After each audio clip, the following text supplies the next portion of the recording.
So I wanted to try a new graphics card to my PC or to install in my PC. I currently use Vega 64 card, but this should give me a few more frames per second and also draw quite a bit less power. Of course, it uses PCIe 4.0 and 8 GB of memory.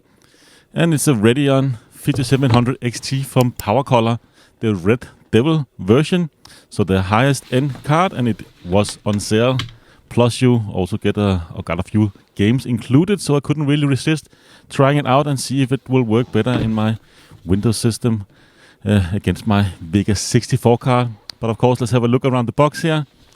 Nice red and black box. Of course, with Radeon RX 5700 XT, probably the best value in gaming right now. Of course, not the best card. You have to go to NVIDIA for their 2080 and 2080 Ti if you want the best. But this is, for the money you pay, probably the best value per frame at the moment, at least.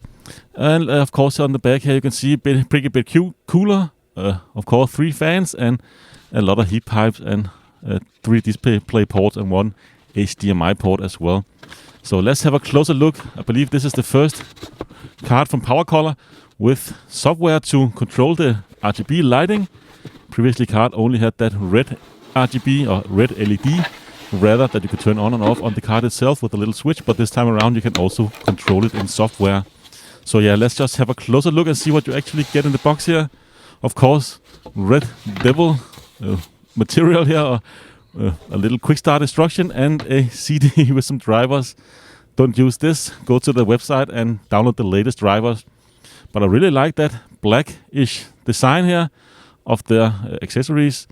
Of course, black on black is kind of nice. You also get this little Red Devil club card with a little registration code and also a sticker. And of course, that is the CD. Just throw it out or keep it in the box. Go to the website if you want to download the latest driver. Definitely outdated drivers included in the box. But yeah, you also get a little quick start instructions. Like I said, I really like that black on black color. Looks very nice. Of course, all white on the inside here, but nicely illustrated of how you install this. And of course, you need extra power to be able to power this. I believe it has a 1 or 2 8-pin connectors as well on the card itself. So you require a pretty beefy power supply to actually run this GPU. It is very nicely protected in this box. Of course, nothing else here. You don't get any cables or anything included. And you just have the graphics card here in this protective bag. Anti-shock protective. And of course, you have that little sticker right there. That's the actually says that you need that external power that I just talked about. So that's a thing to note, that you need to have a power supply that does support 2 times PCI Express times 8 plugs as well, and of course can deliver enough juice to power this. And let's just pull it out the back here. It is a little tricky to get out. It's a rather big and heavy card, but of course it is manageable, and you can see here it looks quite nice, at least in my opinion. That Red Devil design, it is very understated in this card. Usually they have their red and black, but in this card here you only see the red Devil logo there on 2 of the fans. Rest of the GPU is this black and gray accents, and I really dig that. The 2 8-pin connectors here on the top, and of course the Red Devil logo that you can now control in software, and doesn't have to be red. You can have it in multiple colors, so it's full RGB. And of course here on the front, or on the back rather, on the computer, where you hook in or connect your monitors. I really like that this is a black backplate as well. Not really anything that will benefit its speed or performance, but I really like it. It looks much nicer when all the backplates is in black. And of course here you have the Red Devil logo there as well. That's also controllable with RGB and can be controlled in software. And you can see it's not full-length PCB, at least not the full length of the card. There is a hole in the back there to blow air through. And you have the little controller there, or little switch there to switch between the BIOS. It is factory overclocked, and also have a silent mode as well. Didn't really find a big of a difference between the two, but of course you can always flash your own BIOS. And this way you can move back and forth between 2 BIOSes, so you won't accidentally damage your card. Let's just compare it to another PowerColor card I have. This is the Vega 56, Red Dragon card, so it is a lower end card, at least from their series. Power Dragon is the rank just below Red Devil, but of course the Power Dragon is all plastic. Red Devil is aluminium. Really like the construction of the Red Devil. It is very well constructed and feels like high quality, and it just have this very beefy cooler. But you can see it does have some of the same design elements. The heat sink there is a hole in the back, so you can blow air straight through and into your case. And of course you need some exhaust fan in your case to get good airflow. And of course the black backplate, kind of hard to say, on the back there looks very nice with the Red Devil logo as well, comparing it here to the silver one. And you of course have the 3 display and 1 HDMI on the Red Devil card. So yeah, first impressions is very nice. Let's install it in my computer. A Ryzen 7 3800X, 16 gigabytes of memory, 3200 megahertz memory, and I am running in Quad HD resolution. So let's just run some benchmark and test it, compare it to my Vega 64 from PowerColor. This is the Nitro Plux card I have installed right now. First benchmark here is Geekbench 5. This is of course the compute benchmark, and you can see here the 5700 XT is on the left and my Vega 64 is on the right. And of course Vega 64 does have more compute powers because it has more compute units. So in these types of scenarios, it's definitely a prefer things to have the Vega 64 card. But of course the 5600 XT is built for gaming. So let's have a look at some gaming benchmarks.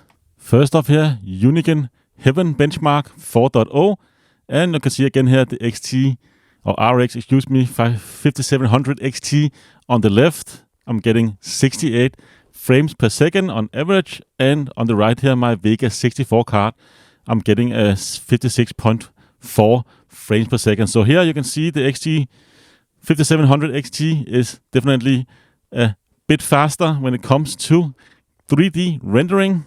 Gears of War 4 here, again, RX 5700 XT is on the left, and you can see I'm getting 103.4 frames per second versus 91.8 frames per second on the Vega 64 card here on the left, on the right here.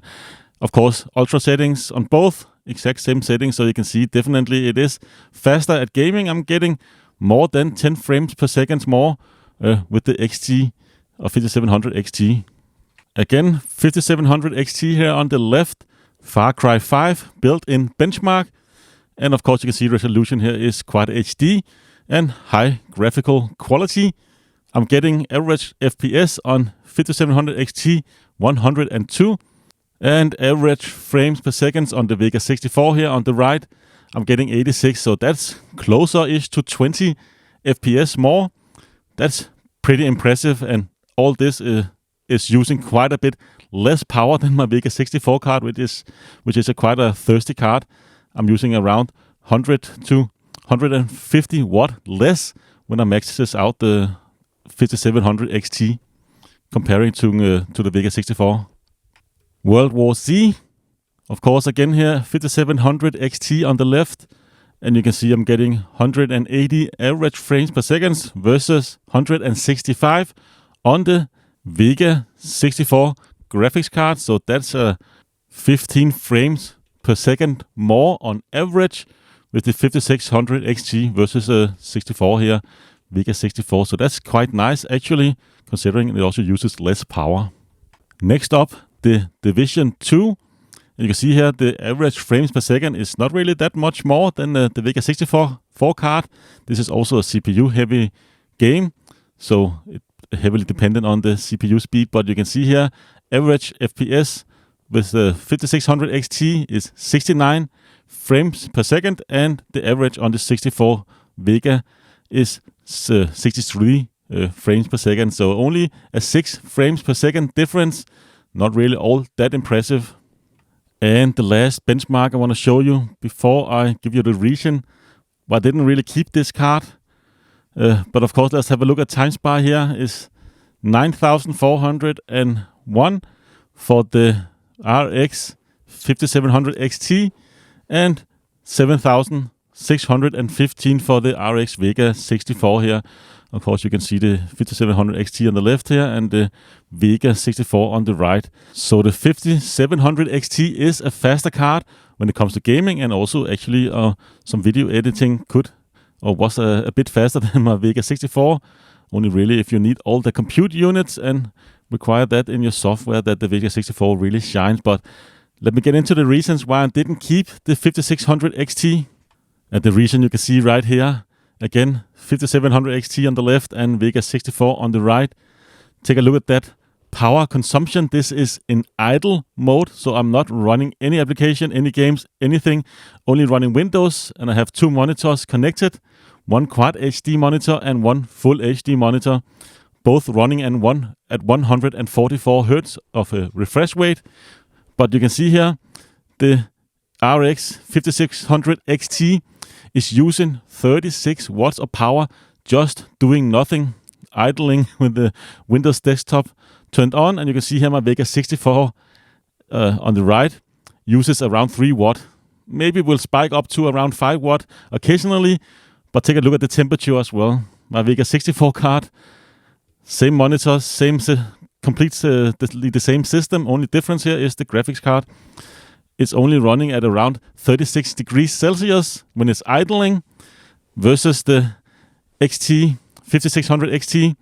It is currently on, at least when I took the screenshot, on 53 degrees, just doing absolutely nothing. That means as not only that I use quite a bit more power when I'm idling, about around 30 watt more power when just doing nothing in Windows, and that the temperature will just rise and the fan will continue to spin on occasionally, also creating noise, so only generates more heat and noise. And as far as I know, this is because I'm running dual monitor. I'm having this issue. You can see here the VRAM is always active at its top clock frequency. On the 5600 XT here on the left, it's at 750 megahertz, and you can see my Vega 64 here on the right is at around 164 or 67 megahertz. So if you're running dual screen with your 5600 XT or 5700 XT, excuse me, it will just keep boosting the VRAM, meaning not only use it more power, but it also generates more heat. And also that means that I will no longer have a silent system when I'm not doing anything other than, of course, browsing the web or just using Word or Windows applications and such, where my Vega 64 card doesn't really break a sweat at all in any type of those scenarios. And according to what I can find, is because it uses GDDR6 memory, versus the Vega has its HBM2 memory right there on the die. So for some reason, that makes it not having to clock its frequency at maximum all the time, not doing anything, just idling. And I believe that has something to do with VSync or synchronization of the images. It's just to make sure that all of the frames are sent correctly to your monitors, especially if you run dual monitors, and especially if you have dual monitors in different resolutions, which I have in this system here, that you can have these issues. And that's the reason why I'm not keeping this card. It is definitely a great card for gaming, and it's probably preferred over the Vega 64 in terms of its power usage as well.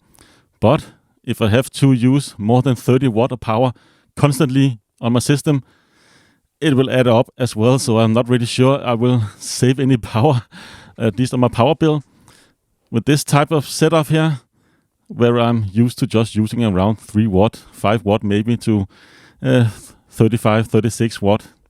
And the VRAM is constantly running at 100%, also will reduce the longevity of the card, and will also introduce more noise to my system, and not even to mention all the heat it will also introduce. So yeah, definitely a bummer, because I really, like I said, like this card. And if it would perform like my Vega 64 card, I would have kept it if it performed the same way when just idling, because that's the most I use the card, is idling, going through internet browsing and email and Word, Excel and preparing videos for editing and stuff like that, where the card doesn't really need to be active, and I'm not really using any 3D rendering or graphics at all. So yeah, that's kind of a bummer.